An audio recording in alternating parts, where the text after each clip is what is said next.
Hello friends, welcome back to the mini video guys and my YouTube channel. Today friend we are going to talk about guys how can we disable this zoom setting in our Tecno phone guys. You can see guys your screen zoom setting guys. We have this one more icon, extra icon, and friends you want to disable this setting in your Tecno phone. So friend, how can you disable?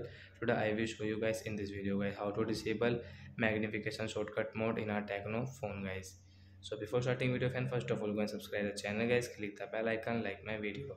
First of all guys, open your phone setting guys.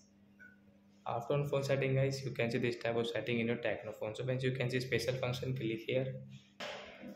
Then guys scroll it friends, you can see your phone accessibility setting guys, click on accessibility setting, and again scroll friends, you can see this magnification setting guys, tap here, then guys tap here to disable. Then guys this setting will disable guys, you cannot use this setting in your Tecno phone guys. So I hope friends you have understood how to disable magnification shortcut setting. So that's it guys, thanks for watching the video guys. We will meet on next video guys with new topic. Before going guys, please comment, like the video, subscribe the channel. Bye bye friends.